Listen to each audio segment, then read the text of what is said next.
الأنبياء والمرسلين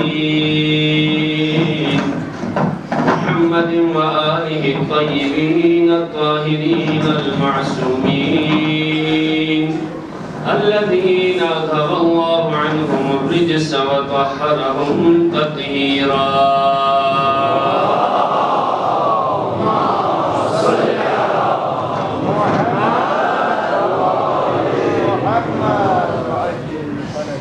ولعنة الله على أعدائهم أعداء الله أجمعين من الآن إلى لقاء يوم الدين.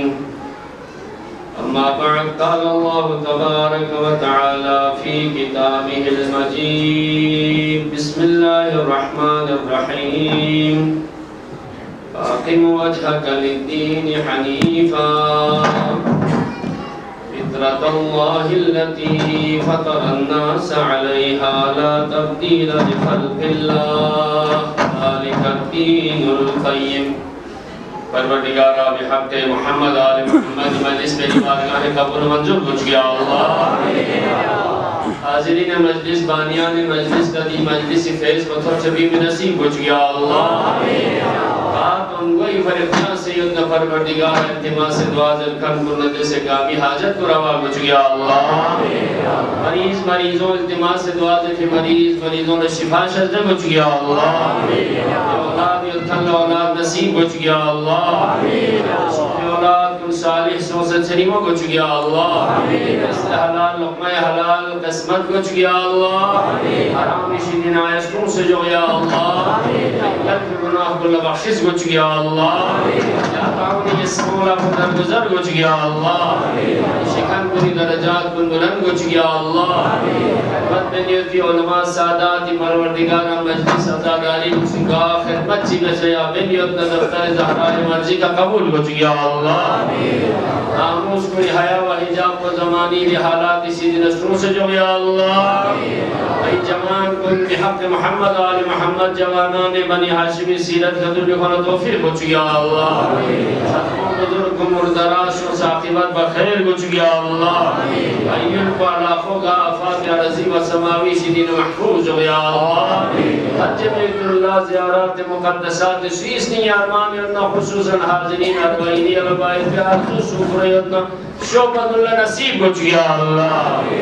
خداوند امام زمانی ظہوری تعجیل کچھ گیا اللہ. امین علاوہ گامیس نہیں اسی تنگے کھرے شخصیت نے اور روائی پریشن چیز احمد میں سے باہر شخصیت دونوں ملسہ سکی یدنا لحاجر سے شدہ میں بر محمد آل محمد صلی اللہ.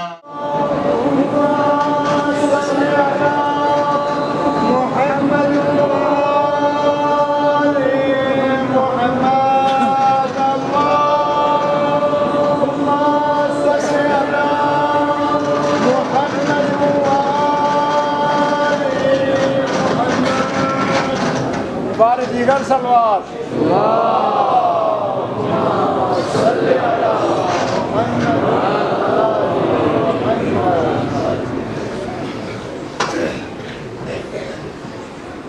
محرم حرام ہمارے لیے اللہ کی طرف سے بہت بڑی نعمت ہے.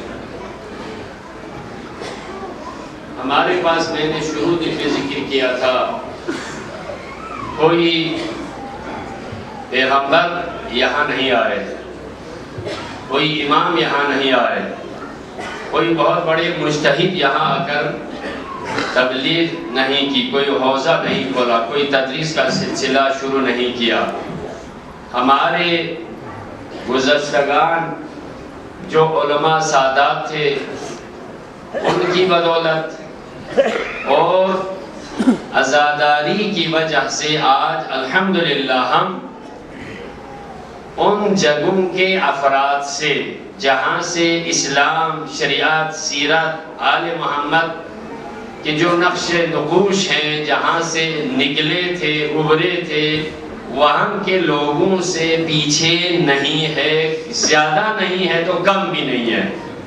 یہ سب کچھ عزاداری کی مرہون منت ہے جس کو اخلاص کے ساتھ ہمارے سلف صالحین نے 100% تبلیغ کے لیے ارشاد کے لیے، نصیحت کے لیے، دین کے لیے بنانے کی وجہ سے ہمارے ہاں آج بھی بہت سارے کہیں گے ابھی تک کیا اس کا جو مجالس کا بہت سارے ہمیں اشارتاً کنایتاً ہمیں بہت سارے سناتے ہیں، لیکن الحمدللہ ان کی وجہ سے اب تک جو باقی ہے یہ اسی منبر و محراب کو علماء کی وجہ سے، جو کسی اور جگہ نہیں ہے بہت ساری جگہوں پر جو کچھ ہوں گے، لیکن جو ہمارے پاس ہے ان کے پاس نہیں ہے۔ جو بھی ہمارے آداب ہیں، جو بھی ہمارے رہن سہن ہیں، تمام میں اثر و نفوذ دین کا ہے، لیکن اس کو بہتر بنانے کی ضرورت ہے، چھیننے سے بچانے کی ضرورت ہے۔ تو پہلا ایک جملہ جو مسئلہ شرعی جو ہمیں ذکر کرنا ہے، جو ہمیں موقع پہ یاد آئے گا یہ مسئلہ، وہ یہ ہے کہ کل میں ذکر کر رہا تھا خمس کے بارے میں۔ ایک مسئلہ یہ ہے اول سال پورا ہونے یا چیز کو سال ہونے کی ضرورت کے بغیر بھی خمس واجب ہو جاتا ہے۔ کب؟ یہ ایک واضح مسئلہ ہے، اگر کوئی کاسب بین سال مر جائے،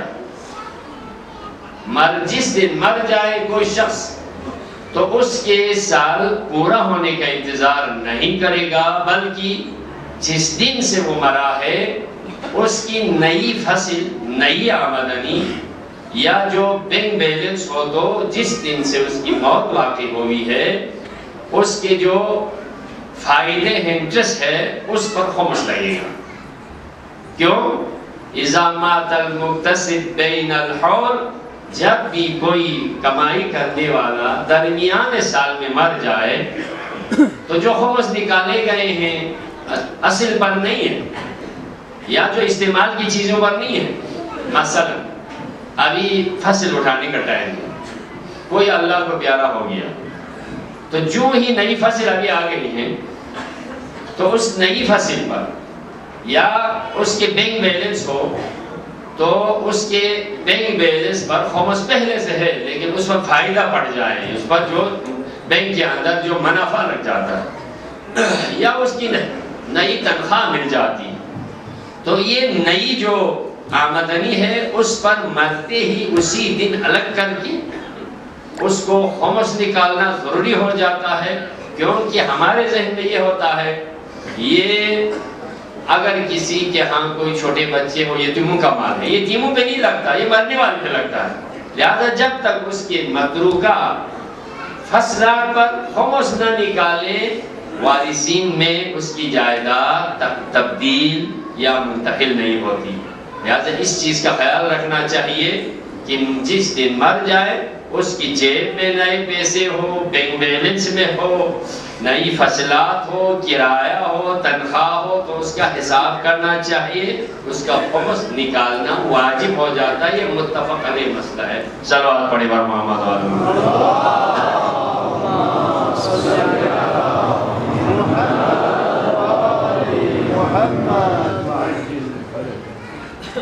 سامعین محترم مومنوں، ہمارا موضوع ہم مختصراً، کیونکہ اب ہمارے لیے صرف آج کو ملا کے آگے 4 دن ہیں، تو کل کے لیے انتظامیہ کی طرف سے یہ حکم ہے، شاید ادھر کہیں جلوس ہے، تو اس لیے ٹائم کو 5 بجے تک آگے لے جانے کا فرما رہے تھے، 4:30 کی بجائے کل انشاءاللہ 5 بجے یہاں مجلس ہوگی، اور 5 بجے تک جلوس ختم ہو جائے گا تو پھر یہاں پر مجلس شروع ہو جائے گی انشاءاللہ۔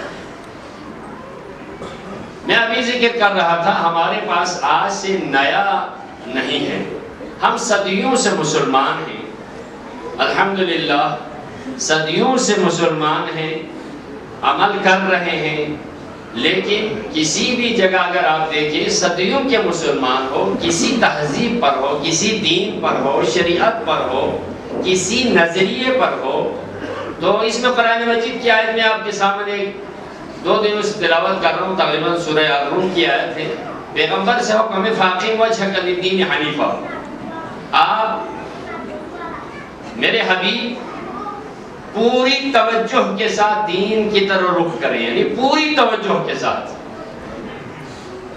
اپنے توجہ کو پوری توجہ کے ساتھ دین کی طرف کریں، کیونکہ یہی دین فطرتی دین ہے، تخلیقی دین ہے۔ لیس فطرت اللہ تبدیل، اللہ کی فطرت میں کوئی تبدیلی نہیں۔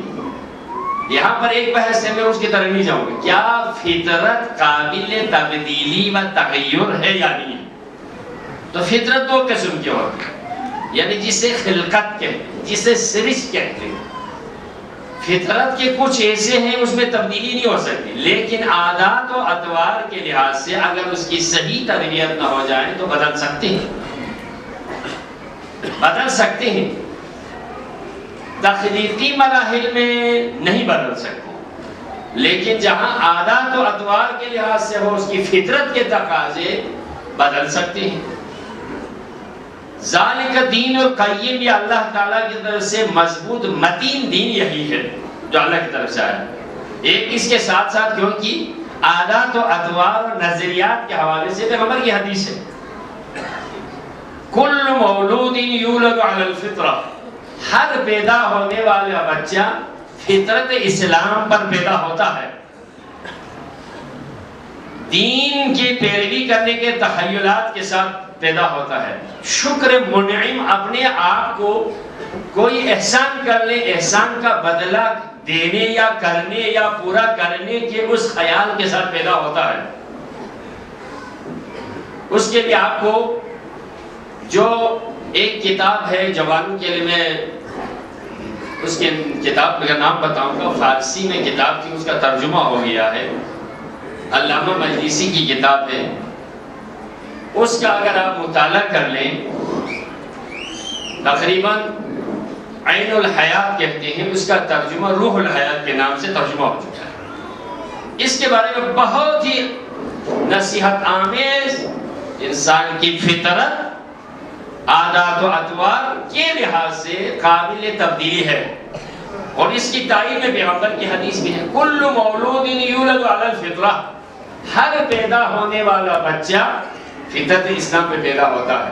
پھر سارے مسلمان نہیں ہیں دنیا میں، ابھی آپ دیکھیں دنیا کی آبادی کتنی ہے جی؟ دنیا کی آبادی موجودہ دور میں جسے مرد عورت کہتے ہیں 8.25 ارب انسان ہے تقریباً۔ مانا نہیں، ہم کو یہ دنیا پہ گھر رہی ہوتی جن پر سورج کا سایہ، سورج کی روشنی، رات کا سایہ، دن کی روشنی اس پر پڑتی ہیں، جو ابھی موجودہ دور میں تقریباً 8.25 ارب ہماری طرح کے انسان روئے زمین پر بستے ہیں۔ اب ان میں سے آپ یہ دیکھیں، سارے مسلمان پیدا ہوتے ہیں تو اکثریت خدا کو نہ ماننے والوں کی ہے، خدا کو نہ ماننے والوں کی۔ اس میں جو خدا کو تصور رکھنے والے اگر آپ دیکھیں، جسے آسمانی کسی کتاب کے عقیدہ رکھنے والوں کو دیکھیں، تو دنیا میں آبادی کے تناسب میں جہاں پروردگار کو یا مکتب توحید کے اعتقاد رکھنے والوں کو دیکھیں، دنیا میں عیسائیت بہت زیادہ ہے۔ تقریباً 8 ارب میں سے تقریباً کوئی 2.5 سے 2 ارب دنیا میں عیسائی بستے ہیں، عیسائی بستے ہیں۔ مسلمان زیادہ سے زیادہ اگر آپ اس کو ٹوٹل کر لیں، 62 سے 63 اسلامی ممالک کو اگر آپ جمع کر لیں تو ان کی آبادی بنتی ہے 1.5 ارب۔ یہودیوں کو ملائیں جو سب سے کم تعداد میں ہے، کیونکہ وہ خاندانی مذہب ہے، کسی کو آنے نہیں دیتے، اس لیے یہ تو کروڑوں میں ہے۔ ٹوٹل ملا کے 8.25 میں سے کوئی 3.5 ارب یا 4.25 ارب جو خدا کو کم از کم ماننے والے یا عیسائی، یہودی، مسلمان ہیں۔ لیکن یہ فطرت اسلام پر پیدا ہونے والے کہاں گئے؟ اللہ تعالیٰ کا ارشاد تو تھا، لیکن یہ میں کہہ رہا ہوں فطرت عادات کے لحاظ سے، نظریات کے لحاظ سے انسان قابل تغیر تھا۔ پیغمبر کی حدیث ہے، کل مولود یولد علی الفطرہ، فطرہ کا مطلب اسلام، ہر پیدا ہونے والا فطرت اسلام پہ پیدا تو ہوتا ہے، وہ ابواہ یحودانہ و ینصرانہ و یمجسانہ، پھر اس کے ماں باپ ان کے ماں باپ یا نصارہ بناتے ہیں یا یہودی بناتے ہیں یا مجوسی بناتے ہیں.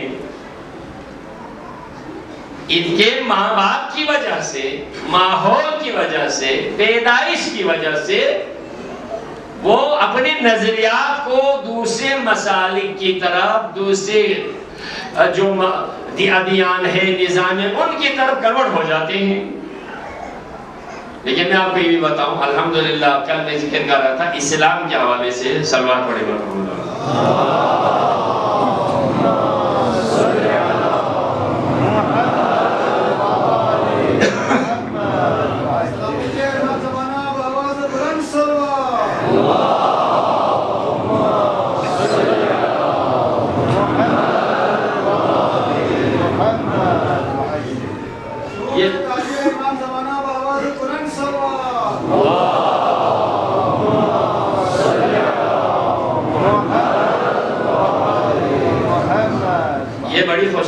ہے.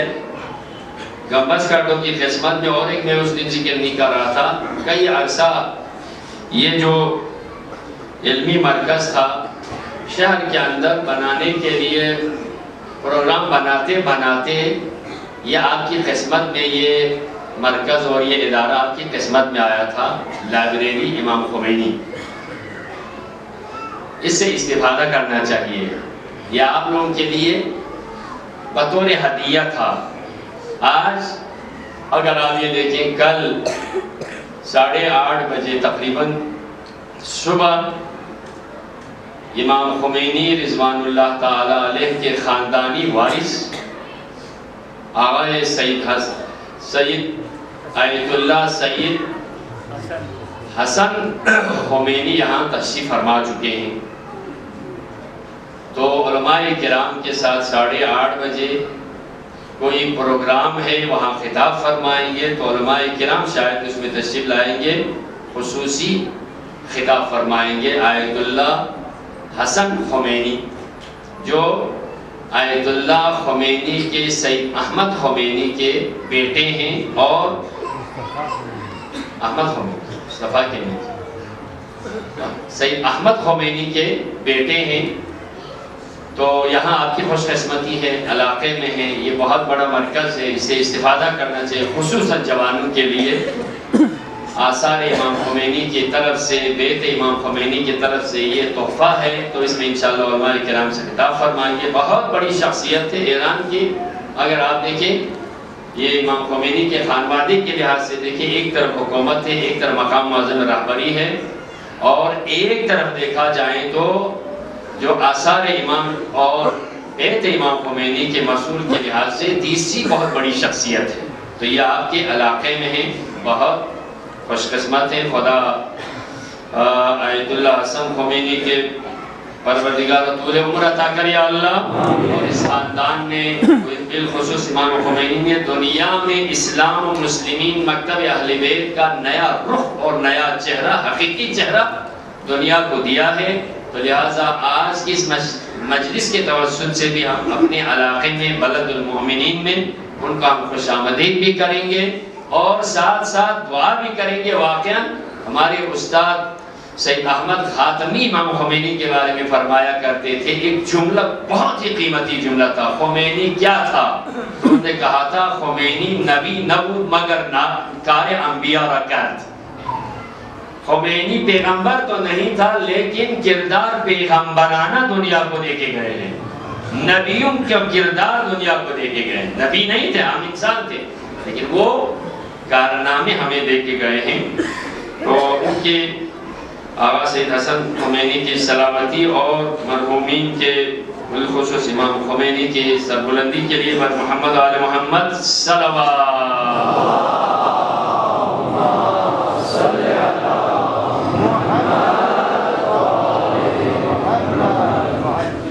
سامعین محترم میں ذکر کر رہا تھا، تو یہ تین جو مکاتب تھے یا ادیان ہیں، ان تمام میں الگ الگ ہی خصوصیت. آج اس کی طرف سے میں اپنے موضوع کی طرف نکل رہا ہوں. ایک ہے عیسائیت، ایک ہے یہودیت، ایک ہے اسلام. عیسائیت 100% رہبانیت ہے، رہبانیت عبادت کرو، دن دنیا کے ہر چیز کو صحیح راہب اسے کہا جاتا ہے، صحیح عیسائی اسے کہا جاتا ہے جو عیسیٰ کے پیروکار ہیں۔ دنیا کی ہر لذت کو چھوڑ دیں، شادی نہ کر لیں، اچھے مکان میں نہ بیٹھیں، اچھا کھانا نہ کھائیں، قیمتی کوئی کپڑا نہ پہن لیں، دنیا کی کوئی لذیذ چیز سے مستفید نہ ہو جائیں، صرف اور صرف عبادت عبادت عبادت، اللہ اللہ کرتا رہے۔ ان کے ہاں معیار بندگی رہبانیت ہے۔ یہودیت میں اہم ترین اور آخری منزل کیا ہے جی؟ خوف ہے، خشیت ہے، وہاں ڈر ہے، ایسا نہ ہو۔ میں آپ کو بتا رہا ہوں ہمارے اور ان کے درمیان میں کیا فرق ہے۔ ایک میں رہبانیت عبادت کرو بس عبادت، ایک میں ہے ڈرو بس ڈرو، ڈرتے رہو۔ لیکن اسلام میں یہ ہے کہ معرفت، اسلام دین معرفت ہے، جان لو پہچان لو پھر کرو، بغیر معرفت کے کوئی عبادت قابل ثواب نہیں ہے۔ کیوں؟ پروردگار نے قرآن مجید میں ارشاد فرمایا ہے وَمَا خَلَقْتُ الْجِنَّ وَالْإِنسَ إِلَّا لِيَعْبُدُونِ، لِيَعْرِفُونَ، جن و انس کو اللہ کی معرفت کے لیے پیدا کیا۔ اور یہاں تک پیغمبر کے بارے میں حدیث قدسی میں ہے كُنْتُ كَنْزًا مَخْفِيًّا، میں ایک چھپا ہوا خزانہ تھا، فَأَحْبَبْتُ أَنْ أُعْرَفْ، میں نے چاہا کہ میں پہچانا جاؤں، جانا جاؤں یا پہچانا جاؤں۔ لیکن ایک ہے جاننا، ایک ہے پہچاننا، ان دونوں میں فرق ہے۔ جانا جاؤ نہیں، مجھے پہچانا جائے۔ خلقتک یا محمد، میں نے آپ کو خلق کیا ہے تاکہ میری پہچان ہو۔ تو اسلام کا محور پہچان ہے۔ جو دین میں ہے سب سے اہم ترین یہ ہے جس دین کو ماننے کے بعد خدا نخواستہ دوسرے کا ہجوم اس پہ آتا ہے، اگر معرفت کے ساتھ دین نہ ہو تو وہ دین دوسرے آنے والی ہواؤں کا نظر ہو سکتا ہے، وہ عقیدہ آنے والی ہواؤں کا نظر۔ کل میں ہی چھوڑ گیا تھا، بہت سارے عوامل ہیں، ان میں سے یہی ہے کہ اگر معرفت کے ساتھ نہ ہو، لاجک منطق کے ساتھ نہ ہو، آنے والی ہواؤں کا نظر ہو جاتا ہے وہ عقیدہ۔ ہمیں ہوشیار رہنا چاہیے۔ آج سوشل میڈیا پر مطالعہ کرتے ہوئے پہلے اسی لیے کہتے ہیں کتب ضالہ کا پڑھنا حرام ہے، یعنی دوسروں کے ہمارے خلاف جو کتابیں ہوں، کوئی مولوی ہو، کوئی خطیب ہو، ان کا سننا حرام ہے تب تک جب تک آپ اپنے عقیدے کے مطابق معرفت اور دلیل و منطق نہ رکھتا ہو کسی کو مت سنیں۔ پھر آپ مسلح ہو جائیں، مجہز ہو جائیں تو پھر کسی سے مقابلہ کر سکتے ہیں، نہیں تو فوراً کیا ہو جائے گا؟ اس سے متاثر ہو جائے گا، متاثر ہو جائے گا، عقیدہ بگڑ جائے گا، عقیدہ بگڑ جائے گا۔ اس سے سب سے پہلے یہی ہے کہ عقیدہ مضبوط کر لیں، معرفت کی بنیاد اوپر ہو تو پھر ٹھیک، اگر ایسا نہ ہو، جہالت کے ساتھ ہو تو نہیں ہو سکتا۔ ایک تو یہ ہو گئے، علم پیدا کر لو، دلیل سے ثابت کر لو، پھر وہ دین مضبوط رہتا ہے۔ ایسا نہ ہو تو یہ ہجوم آگے سے ثقافت کا آ جائے گا، ہواؤں کا آ جائے گا، پھر وہ اسی میں بہہ جائے گا۔ اسی لیے ایک روایت میں ہے الناس ثلاث، لوگوں کی تین قسمیں ہیں، عالم ربانی، متعلم فی سبیل النجاہ۔ دنیا میں اگر دیکھیں لوگوں کی تین قسمیں ہیں، یا عالم ربانی ہے، یا متعلم ہے، سبیل خدا میں، راہ خدا میں علم حاصل کرنے والا ہے، یا حمج الرعا، یا عام لوگ ہیں، یمیلون، وہ مائل ہو جاتے ہیں ہر ہوا کے ساتھ۔ اب ابھی تین قسمیں ہو گئی، عالم ربانی اس پر کوئی قسم نہیں ہوگا، متعلم سبیل نجاہ ہوگا، اس کا کوئی قسم نہیں ہوگا، دنیا ایک طرف ہو جائے۔ لیکن عام آدمی کے لیے تو معصوم سے پوچھا اس سے کیا مراد ہے؟ فرمایا عالم ربانی سے مراد ہم آل محمد ہے، متعلم سبیل نجاہ سے مراد ہمارے ماننے والے اہل بیت کے پیروکار ہیں، اور جو دوسرے لوگ ہیں وہ حمج الرعا ہے، یہ خالی شاپر کی طرح ہے، جہاں سے ہوا کا رخ چلے ادھر جمع ہو جائے گا۔ لہذا ایک متعلم کو آل محمد کے پیروکار قرار دیا ہے تو آنے والی ہواؤں کے اور رخ کے ساتھ ادھر سے ادھر نہیں جانا چاہیے، تھوڑا سا مضبوط ہونا چاہیے۔ بر محمد آل محمد بلند سلو۔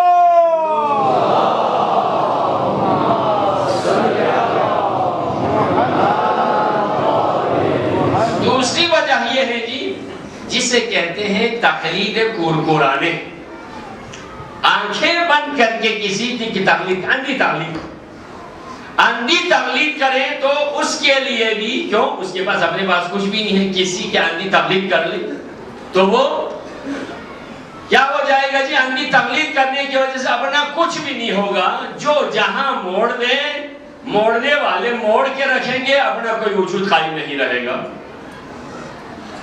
تیسرے نمبر پر یہ ہے دین میں سمجھ پیدا کر، دین کو سیکھو، قبول کرنے کے بعد دین کے مسائل کو سیکھیں۔ آج الحمدللہ عام صاحب سے میں یہاں پر سن رہا تھا، گمبز کردو ایریا میں 12 امام بارگاہ ہیں، اس ایریا میں شگری کلان میں 12 ہیں، 12 تو کتنے ہو گئے، 24 امام بارگاہ صرف اگر ٹوٹل استعمال کرتے ہیں تو محرم کے یہی 10-12 دن ہیں، اس کے علاوہ ہم کیا کرتے ہیں؟ علماء سے کیا ہم سنتے ہیں، سیکھتے ہیں؟ نماز جماعت کے کل میں پوچھوں گا آپ صاحب کتنی مساجد ہیں اور کتنی مساجد میں روزانہ جماعت ہے، اور ہر جماعت میں مولانا صاحب سے کتنے مسائل سنتے ہیں، سیکھتے ہیں؟ اب آپ یہ دیکھیں، ایسا اگر ہے تو ہم کسی آنے والے ہوا ثقافت کا مقابلہ کر سکتے ہیں، لیکن مساجد کی بلڈنگ ہے، میں نے آپ کو کل کہا کسی اور کوئی نہیں، کوئی مولوی صاحب نہیں، مینٹین رکھنا ہے، پھر عمارت کچھ نہیں ہوتی۔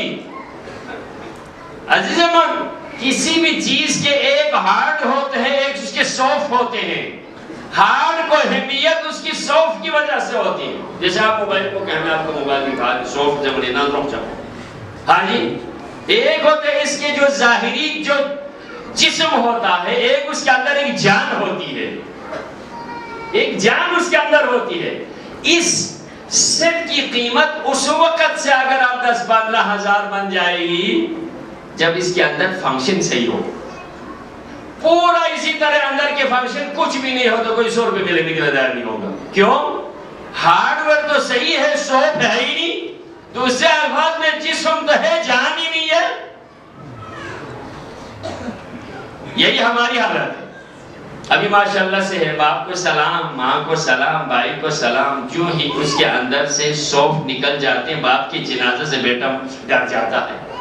ہارڈ ویئر تو ادھر ہے، ہارڈ تو ادھر ہے، جسم ہے، بابا ہے، جسم ہے، آنکھیں ہیں، سر ہے، سب کچھ ہے، اس کے اندر سے جو اس کے فنکشن ہے، اس کے جو اصل جان نکلنے کے بعد جوان بیٹا رات کو باپ کے جنازے سے ڈرتا ہے۔ کیوں؟ اصل چیز تو کوئی اور تھی۔ اس کے لیے مثال میں دینے سے پہلے آدم اگر مسجود ملک تھے رہے تو یہ جسم کی وجہ سے نہیں ہے۔ حضرت آدم علیہ السلام فرشتوں کے لیے قبلہ بن گیا تو کیا حضرت آدم یہ جسم کی وجہ سے نہیں؟ جسم تو پہلے سے بنا ہوا تھا، پہلے سے بنا ہوا تھا۔ کسی روایت میں میں نے پڑھا ہے انسان حالانکہ کلمہ پڑھنے کے بعد باہر ظاہر جتنے بھی ہیں وہ سارے پاک ہو جاتے ہیں، لیکن اندر ناپاک کیوں ہو جاتے ہیں؟ تو اس لیے کہتے ہیں کہ جسم کے بننے کے بعد کافی عرصہ ڈھانچہ پڑا رہا، یعنی ہارڈ ویئر اس کا ڈھانچہ پڑا رہا، تو اس میں شیطان جایا کرتا تھا، یہ کبیرے کے لیے پتہ نہیں کیا ہوگا۔ لیکن اللہ نے اس وقت تک جب حضرت آدم کا جسم بنایا گیا تو سجدہ کرنے کا حکم نہیں دیا، بلکہ کیا کہا؟ جسم بنانے کے بعد فَإِذَا نَفَخْتُ فِيهِ مِن رُوحِي فَقَعُوا لَهُ سَاجِدِينَ، جب وہ داخل کر دوں تو فرشتے سب آدم کے لیے سجدے میں گر جانا۔ کسی بھی چیز کے ایک ہارڈ ہوتے ہیں جی، ایک سافٹ ہے، تو مسجد اور امام بارگاہ کے جو آپ بتائیں یہ جو در دیوار ہیں یہ سب ہارڈ ہے، امام بارگاہ کے ہارڈ ہے، اس کے اندر پروگرام ہو تو یہ اس کی سافٹ ہے، یہ اس کی جان ہے۔ نماز جماعت ہو تو مسجد کے آپ مسجد کو آباد رکھتے ہیں، مدرسے میں اگر پڑھانے والے ہو پھر وہ زندہ ہے، نہیں تو وہ عمارت ہے۔ ایک مقدس صرف عمارت ہمیں کچھ نہیں دیتی، اس کے اندر سے جس طرح آپ اس سے فنکشن سے استفادہ کرتے اسی طرح اس کے اندر سے پروگرام کو لینے کی ضرورت ہے۔ تو تیسری وجہ یہ ہے دین میں سمجھ اور دین کے تفقہ پیدا کر لے۔ الفقی کل الفقی، سب سے بڑا فقیہ وہ ہے جو دین میں سمجھ رکھتا ہو۔ اگر دین میں سمجھ نہ رکھتا ہو، دین کی صحیح معرفت اور صحیح اگر آپ کو آگاہی نہ ہو، اسے مجالس سے نہیں ہوتے، کم از کم ان سے علماء کرام سے میری گزارش ہوگی ہر امام بارگاہ کی کم از کم 5 رکنی کمیٹی ہونی چاہیے، اور وہاں پر خواتین کے لیے درس کا پروگرام ہونا چاہیے۔ بڑے بڑے علماء کرام تشریف لاتے ہیں، بڑے بڑے یہاں پر پڑھے لکھے حضرات، ان سے استفادہ کر لیں، جوانوں کو وہاں بلائیں، ہفتے میں کوئی درس کا پروگرام رکھیں، عقیدہ درست کرنے کے لیے، احکام کی آگاہی کے لیے، اخلاق صحیح کرنے کے لیے، پھر ہم بچ سکتے ہیں۔ نہیں تو کیا کرے گا جی؟ جو سمجھ میں آ جائے گا اس کو بس ہر کوئی ہی دین سمجھا جائے گا۔ میں آپ کو ایک واقعہ سناتا ہوں، کیسے ثواب ہوتے ہیں۔ صلوات پڑھیں بر محمد و آل محمد۔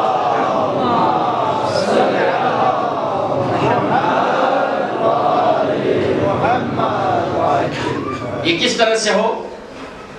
اتنے سارے مثلا قسم حلال کرتے ہیں، کبھی امام بارگاہ میں ہفتے میں ایک دن سارے ڈرائیوروں کو جمع کر لو۔ کس طرح سے؟ ہفتے میں کم از کم مہینے میں نہ ہو تو کم از کم آپ 15 ہفتے میں نہ ہو تو 15 دن میں ایک دفعہ سارے جتنے بھی ڈرائیور ہیں سب کو ایک دفعہ ادھر آؤ، ہم آج لیکچر دیتے ہیں آدھا گھنٹے، کس طرح سے چلانا ہوا۔ بہترین ایک ڈرائیور جو دین شناس ہو وہ ایک عالم سے بھی زیادہ بہتر خدمت کر سکتے دین کی، اگر وہ صحیح معرفت کرتا۔ جتنے بھی سکولوں کے ٹیچر ہیں 15 دن میں ٹیچروں کے لیے کر، چاہے پرائیویٹ ہو چاہے گورنمنٹ، مہینے میں ایک دن کسی امام بارگاہ پر سارے دکانداروں کو جمع کر دو۔ مسائل کا پتہ نہیں ہے، باپ پینشن ہوتا ہے تو بیٹے کو پیسے لا کے دیتا ہے، اس کو نہ ادار کے اصول کا پتہ ہے نہ نقد کا ہے، نہ اس کو یہ جو دکانداری کے اصول کا پتہ ہے، نہ شرعی احکام کا پتہ ہے۔ اب سب کو کھلاتے ہیں، ناجائز طریقے میں کھلاتے تو حرام کھلاتے۔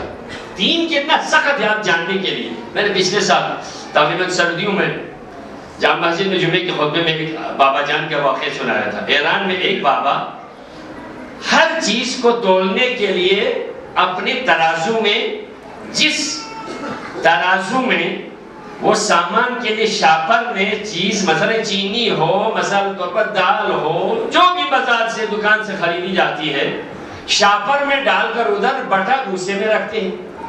تو بٹے کے ساتھ ایک خالی شاپر بابا ہمیشہ رکھتا تھا۔ تو کسی نے کہا یہ بابا یہ ادھر بٹے کے ساتھ آپ نے شاپر کیوں رکھا؟ دیکھیں میں آپ کو دین شناسی کے علم کے بارے میں بتا رہا ہوں۔ اس بابے نے کیا خوبصورت درس دیا، لیکن کیوں؟ تو کیا آپ شاپر بیچتے ہیں؟ میں شاپر نہیں بیچتا ہوں، چیز بیچتا ہوں۔ یہ جو چیز اس میں ڈال کر میں شاپر میں ڈال کے دیتا ہوں، شاپر کی مجھے قیمت نہیں لینی بلکہ میں نے چیز کی قیمت لینی۔ جو شاپر کے وزن کا ایک دانہ بھی ہو تو وہ میرے لیے حرام ہو جائے گا، اس لیے میں نے دوسرے بٹے کے ساتھ خالی شاپر بھی رکھا ہے۔ اس لیے قیامت کا جو حساب ہوگا وہاں میرے پروردگار کا حکم ہے فَمَن يَعْمَلْ مِثْقَالَ ذَرَّةٍ خَيْرًا يَرَهُ وَمَن يَعْمَلْ مِثْقَالَ ذَرَّةٍ شَرًّا يَرَهُ۔ وہاں تو ذرے کا بھی حساب ہوگا۔ ذرہ کسے کہتے ہیں آپ کو پتہ ہے؟ ذرہ ہماری اگر عام سمجھ کے مطابق آپ کہیں سورج جب طلوع ہو رہا تو کھڑکی کے اندر سے روشنی آئے، ہم چلنے پھرنے سے وہاں پر ذرے اس روشنی میں پھرتے ہیں، لیکن یہ ہماری سمجھ کے لیے ذرہ عربی میں ایٹم کو کہا جاتا ہے۔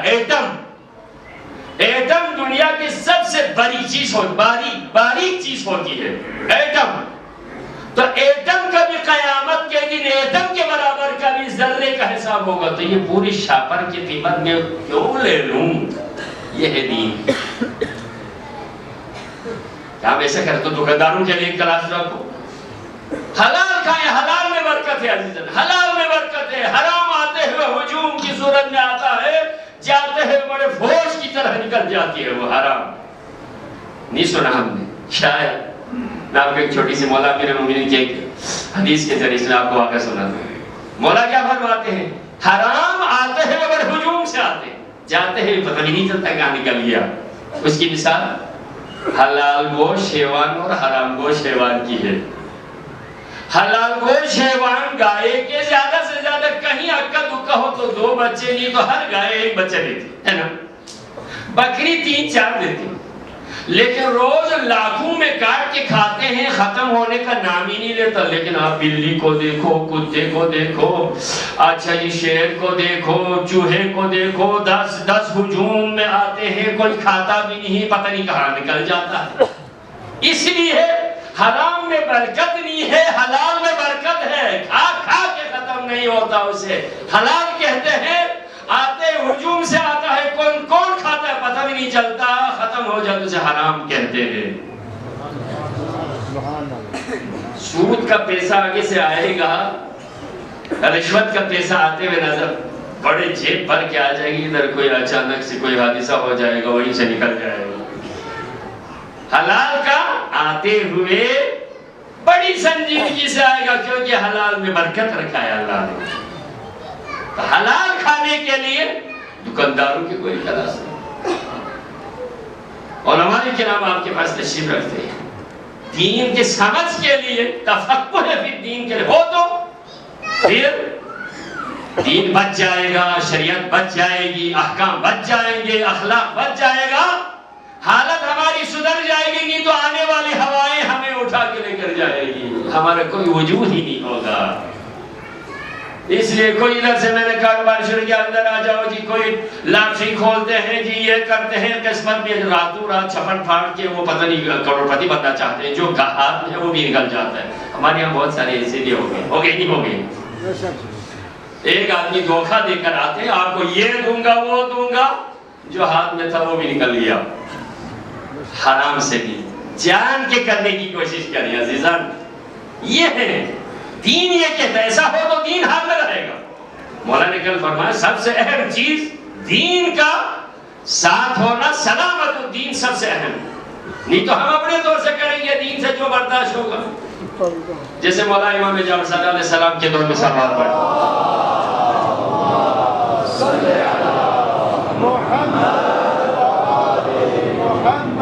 ایک آدمی مشہور تھا، شاید آپ واقعہ سن چکے ہیں. ایک آدمی بہت مشہور تھا کہ وہ لوگوں کی بہت خدمت کرتا ہے، دین کی بڑی باتیں کرتا ہے، لیکن تفقہ فی الدین نہیں ہے. ایک دفعہ امام نے دیکھا وہ بہت سارے بازار کے اندر بیٹھے ہوئے لوگوں کو وہ اچھی اچھی باتیں کر رہے ہیں، لوگوں کے درمیان میں بڑی شہرت ہے.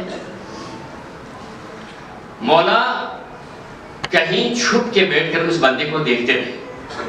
جب لوگوں سے وہ فارغ ہو گیا تو وہ ایک طرف بڑا مقدس نما، تقدس نما شخص ہے، انتہائی متانت کے ساتھ آگے گزر رہا. تو راستے میں مولا اس کے پیچھے پیچھے کرتے ہوئے جا رہے. تو اس نے تندور والے سے 2 روٹیاں چوری کر لی. تندور والے ادھر ادھر بات کر رہا تھا، 2 روٹیاں ادھر سے اٹھا لی، ادھر بغل میں ڈال دیا، اس کو پتہ بھی نہیں چلا، پیسہ دیا باہر نکل گیا. تھوڑے سے آگے چلے تو ریڑے پر کوئی خورما میوہ بیچنے والا، اس سے تھوڑا سا اس کو باتوں میں مصروف رکھا، ادھر سے ادھر کاٹ دیا، پھر نکل گیا. یہ اس کی بڑی شہرت تھی، بندہ کیا کر رہا. تھوڑا سے آگے نکل کے ایک خرابے میں ایک غریب تھا، ایک معذور شخص تھا، تو اس کو کھلانا شروع کر دیا.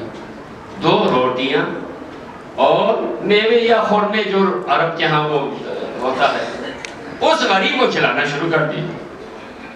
مولا پیچھے سے جا کے اس بندے کو پکڑ لیا. بندہ بولا تیری تو معاشرے میں بڑی عزت شہرت ہے، کیا کیا تم نے؟ وہ امام کو نہیں جانتا تھا. اس نے کہا کیا ہوا، یہ تم نے کیا کیا ہے، تو ہے کون، تم نے یہ کیا کہا، یہ جو بندے کو، اس بندے کو کھلا ہے، کیا ہوا، میں نے اچھا کام کیا، حکم خدا کے تحت کام کیا. حکم خدا میں چوری کرنے کے؟ چوری نہیں. تم نے قرآن نہیں پڑھا؟ قرآن میں پڑھا ہوں. اللہ تعالیٰ فرماتا ہے ایک نیکی کا 10 گنا اجر ملے گا. ایک نیکی کا کتنا ملے گا جی؟ 10 گنا. حرام کے جو حرام کام کرے گا تو اس کا گناہ کتنا ملے گا؟ حرام پہ 1 ملے گا. حرام پہ 1، نیکی پہ 10. تو ٹھیک ہے، صحیح ہے نا. اللہ نے قرآن مجید میں ارشاد فرمایا 10 امثالھا ہے، اور جو بھی گناہ کرے گا اسی کا برابر اسے ملے گا، ٹھیک 1 ملے گا. تو آپ قرآن بھی پڑھ چکے، سمجھ چکے، پھر یہ نہیں سمجھ آ رہے آپ کو. تو میں نے 2 روٹیاں چوری کی تو اس کے کتنے ہو گئے؟ 10 کو 20 ہو گئے نہیں ہو گئے؟ ہو گئے. ادھر سے خورما چوری کیا تو 3 ہو گئے، تو کتنے ہو گئے؟ 30 ہو گئے نہیں ہو گئے؟ ہو گئے. اب میں اس بندے کو کھلا رہا ہوں، یہ جو 3 کے 3 اس بندے کو کھلا رہا ہوں، تو اب آپ اس سے دیکھیں میں 30 نیکی کما رہا ہوں اور گناہ کے تو 1 ہی ہے نا. 3 گناہ میرے حصے میں آ گئے. 30 میں سے 3 کو نکالو تو آگے 27 تو بچ گئے نا. پھر بھی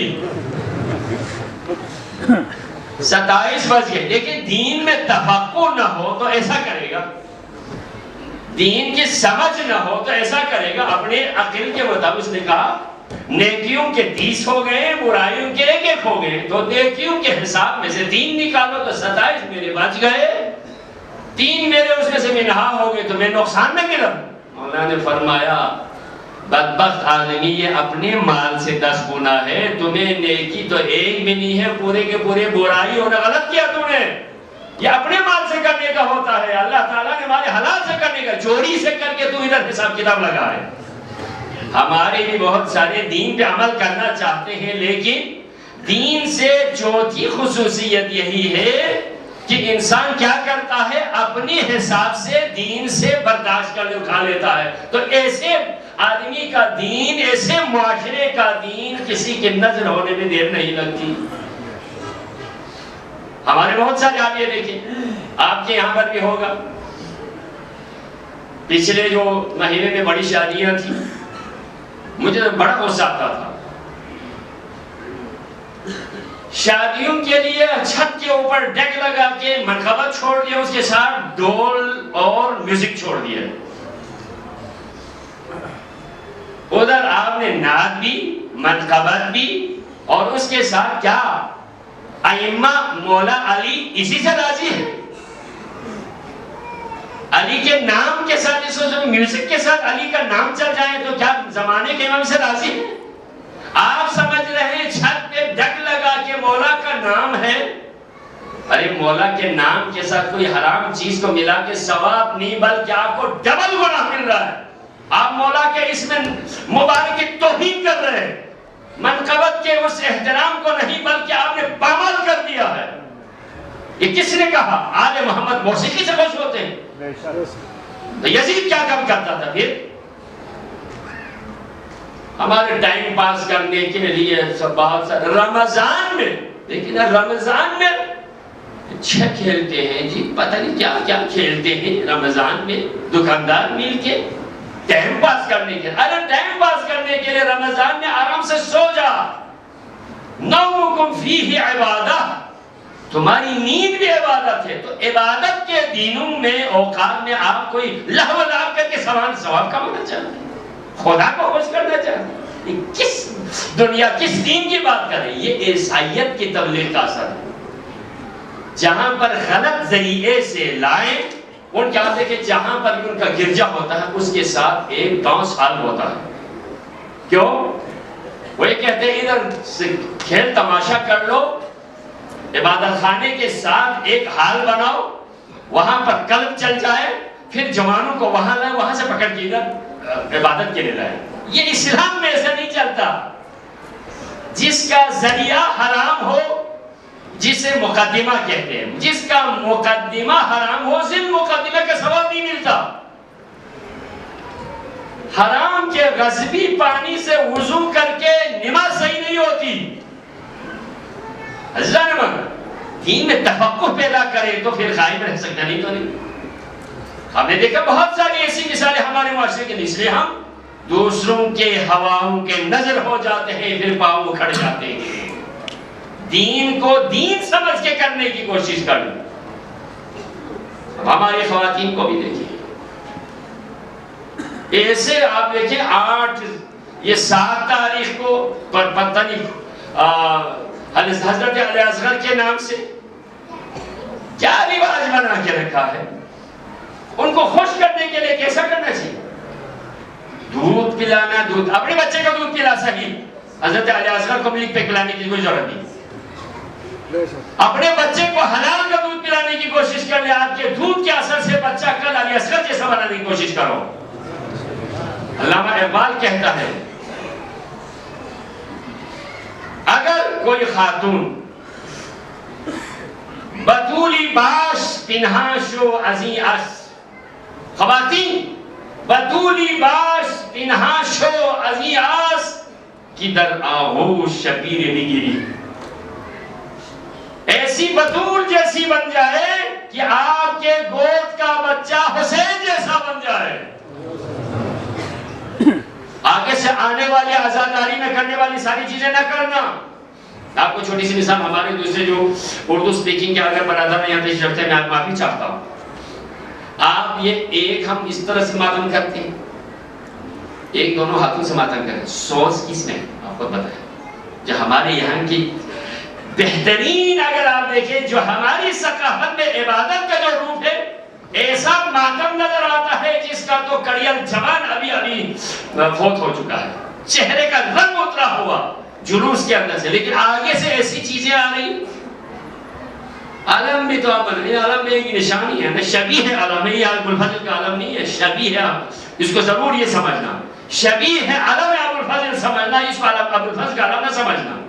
اس کی حرمت رکھو، لیکن 10-15 آدمی اس کو پکڑ کے رکھتے ہیں. کیا کس قسم کی علم بنا رہے ہیں؟ دیکھا دیکھی میں عزیزان من، ہاں شبیہ بناؤ. شبیہ ہے اسلام میں، شبیہ ہے اسلام میں، لیکن اس کے شبیہ کو شبیہ کی حد تک رکھو. سفید رنگ کا علم کدھر سے آ گئی؟ سفید کپڑے کہاں سے آ گئے؟ پہلے اسلام کا علم کیا تھا آپ کو پتا ہے؟ اسلام کا علم پہلے کیا تھا؟ پہلے گرین کلر کا تھا، کربلا کے بعد سے کالے علم ہو گئے. یہ نشانی اسلام کا ہے. لیکن ہم دیکھا دیکھی میں کرتے جا رہے. جہاں کرنا وہیں کر لو.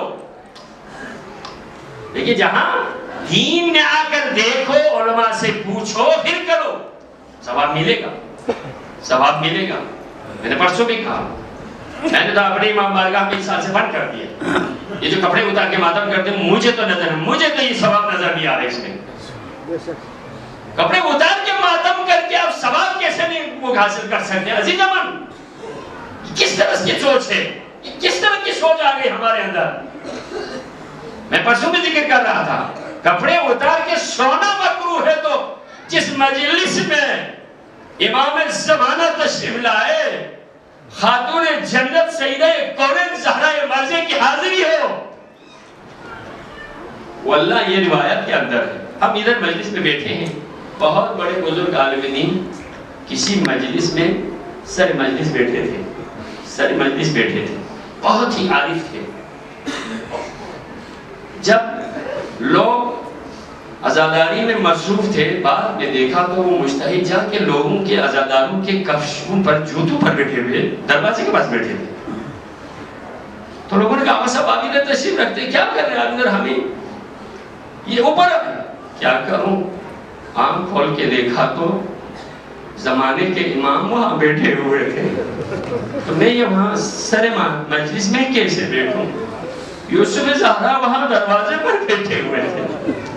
یہ مجلسیں معمولی نہیں ہیں.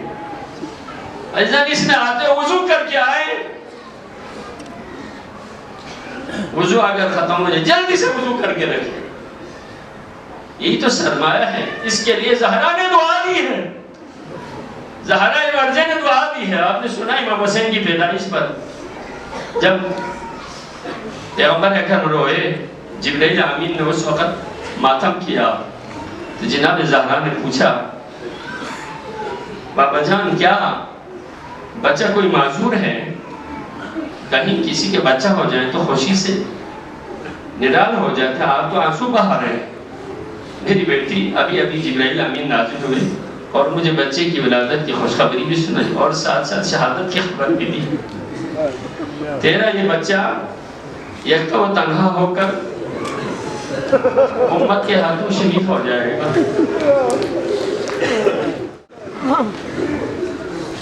تو زہرا مرضی نے سوال کیا بابا میرا بچہ جب شہید ہوگا تو آپ زندہ ہوں گے؟ تو عمر میں نہیں ہوں گا. علی مرتضیٰ زندہ ہوں گے؟ علی بھی نہیں ہوں گے. کیا میں زندہ رہوں گی؟ آپ بھی زندہ رہیں. میرا بیٹا حسن کوئی بھی نہیں.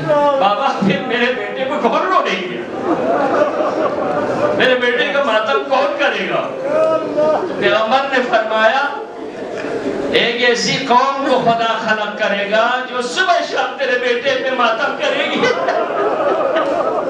زہرائے مرضی کے ہاتھوں کو عصمت کے ہاتھوں کو بلند کر کے دعا کی پروردگار ایسی قوم پر تیری رحمتیں نازل کر جو میرے بیٹے میں گریا کرتی ہے. آج ہمارے لیے زہرا کی وصیت ہے حسین کے لیے. تو آپ یہ دیکھیں صبر کا بادشاہ حسین تھا. آج اس حسین پر قربان کرنے والوں میں واللہ جس نوجوان نے حسین کو رلایا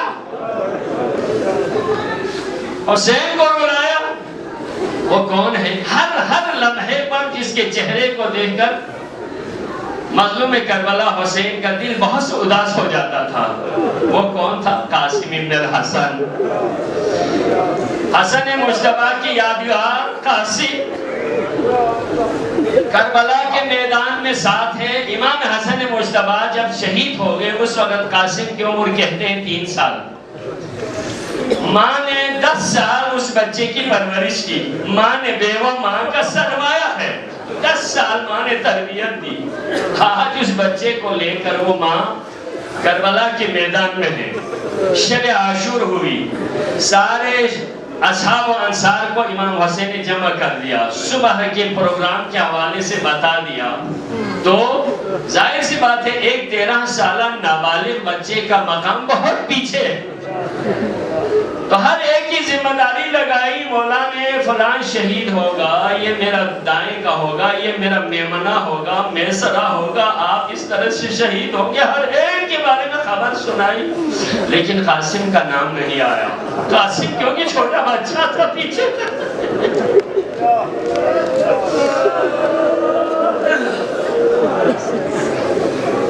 قاسم کی جگہ بہت پیچھے بنتی ہے نا. ظاہر ایک بڑوں کے سامنے چھوٹا سا بچہ.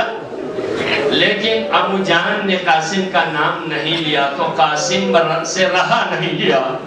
چاچا نے میرا نام کیوں نہیں لیا؟ پیچھے سے کھڑا ہوا کہتے ہیں ابو جان آپ نے سب کا نام تو بتایا, شہادت کی لسٹ میں میرا نام نہیں ہے چاچا.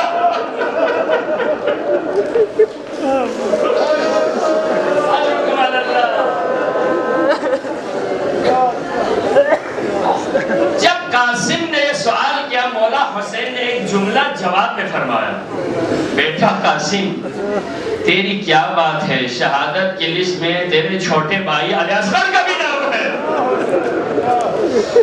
سنتے ہی قاسم ایک لحاظ سے کہتے ہیں خوشحال ہوا, ایک لحاظ سے قاسم پریشان ہوا. بابا یہ چاچا نے کیا کہا, یہ نام اپنا ہونے پر تو خوش ہوا لیکن تیرا بھائی علی اصغر بھی شہید کا نام سن کر قاسم چکرا گیا. ایک اور سوال پوچھا, چاچا جان کیا دشمن ہمارے خیموں تک بھی آئیں گے؟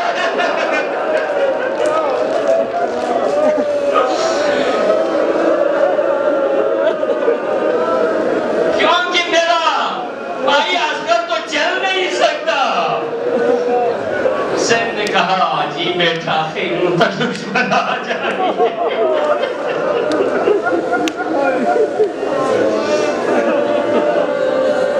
صبح ہوئی, شہادت کا سلسلہ شروع ہوا.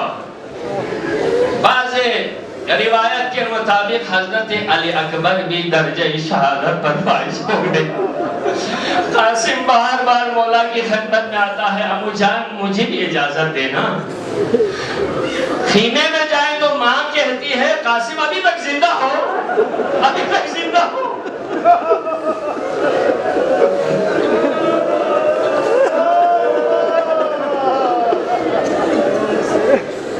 لیکن مولا کے چہرے کو دیکھ کر حسن مجتبیٰ کو یاد کرتے واپس کرتے. ایک لحاظ سے یہ تھا ابھی حد بلوغ کوئی نہیں ہے تو جہاد واجب ہی نہیں ہے, کس طرح سے اجازت دے دوں. مولا نے قاسم سے سوال کیا, آپ بچپنا ہونے کا آپ اس میں سے آپ سمجھ جائیں گے. مولا نے امتحان لیا, یا بنی کیف الموت عندک, بیٹا قاسم آپ بار بار اصرار کریں موت کی طرف جانے کا, تو موت آپ کے نزدیک کیا ہے؟ تو قاسم نے آگے سے کہا, یا عمی احلا من العسل,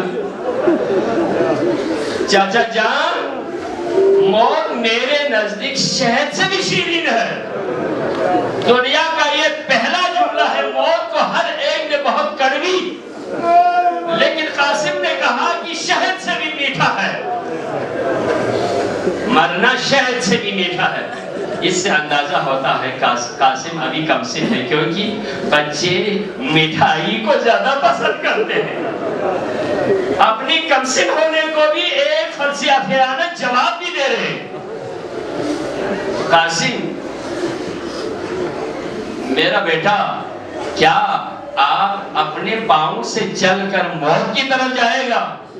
قاسم نے کہا, کیف یا عمی, میں کیسے موت کی طرف نہ جاؤں, انت بین الاعداء وحیدا فریدا, امام وقت یکتا و تنہا دشمن کے درجے میں ہو, میں زندہ کیسے رہوں.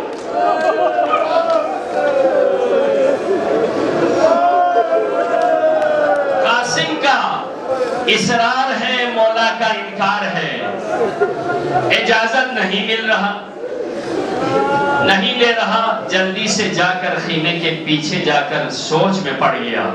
اتنی دیر میں بابا جب بستر شہادت پر تھا تو اس وقت قاسم کو بلایا تھا. آخری وقت میں میرے قاسم کو بلا.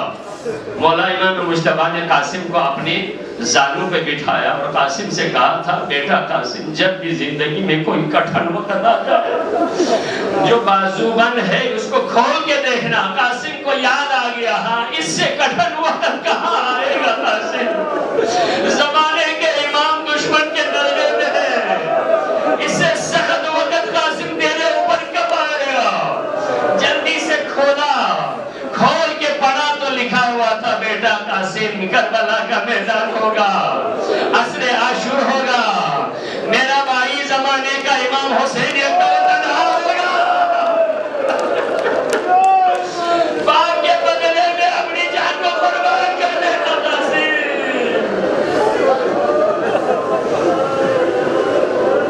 خط کو پڑھا, لے کر عمو جان کی خدمت میں آیا اور خط لا کے دے دیا, یہ پڑھ لیجئے. بھائی کی تحریر کو دیکھ کر وہ ساتھ اور کہا, قاسم اچھا بہانہ تلاش کر لیا قاسم, اب باپ کی اجازت مل گئی قاسم. ماں کو بلایا, ماں حسن مجتبیٰ کے تبرکات کے صندوق کو لے کر آنا, میں قاسم کو سجاتا ہوں. قمیض ایسا پہنایا کفن کی طرح, امامہ ایسا سر میں رکھا میت کے اندازے کی طرح.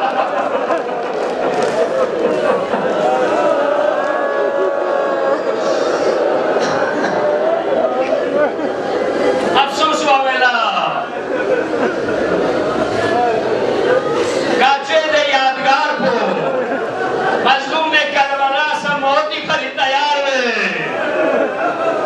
راوی سے روایت میں بولنا, ماستن یوت پا حمید ابن مسلم زبت, ماستن یوت پا حسین مزگوے کا قاسم لا آخری وداب یا قاسم یہ قد کو حسین ابن پھلی رسول.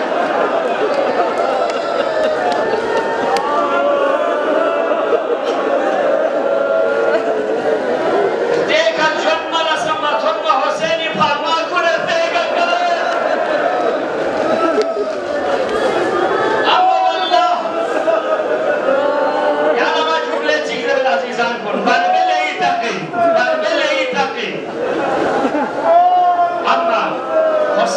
حسین شام عصر تھوڑی من بربے کا بربے گنیو پورا آشورای نیروگ امین و حسینی اصحاب انصار نسویدابس فونو نسویدابس جوان بو نسویدابس لیکن حسینی کا غشی تاری مسولو قاسم لویدابے وقل حسینی کا غشی تاری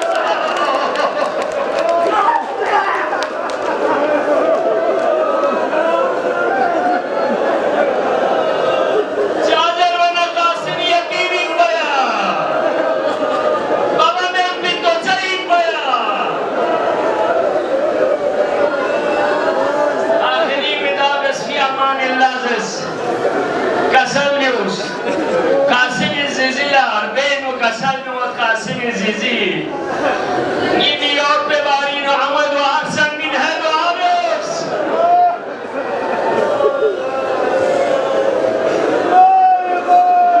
یالا کنیت نزحت قاسم جدا سن دشمن چی مامے واصل جہنم بیس لیکن وقت چی دنے تھم لو ندا چیچی تھنزر بنا قاسمی دے نوجوان تلبیسی علی دوستار کن داستر تلبیسی اور وہ اگر چھن مامو تھون دشمن چی مامو واصل جہنم بیانے دشمن لخواہ ہلو این سو چنزے تلبیس موسط گچے مدیش مقبول لکھو سالکار بس تاریخ چی یود ستر تھونگون تاریخ چی یود ایشونک چوغا واصل جہنم بس لو قاسمی سی جہالت کو تھومن عمر سادی زہلولے شامنا کو پھپوں یو بگے رنے سونا رنا دی علی شیر خدایی دی چوکچیس کو تو گیتا چمجک بھی دو بری نکندے لگا بکھو شولا بینو دا کرے شولا بینو رہی کرے سونے دا کرے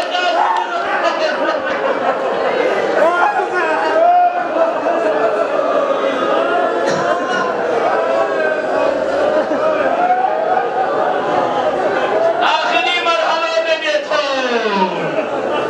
السلام علیکہ یا عمہ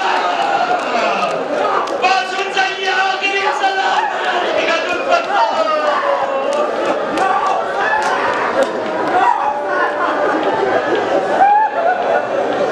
یاسکت بکوانا حسین قاسمی رولا شخصے عملے دوستار کنیانا ما جملے چک نقل کربلائی شہدہ کن لاش کن پامال ایشنی سو اما قاسم نئے شہدہ کنی فرق پچی ہوتے بنا ایک آمی گر بیدل سو قاسم نحسن زیدہ یا لکی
سلمیونو والله آخری جمله چی که سلمیون بیاسیم الله بخشیز کمیه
Hello,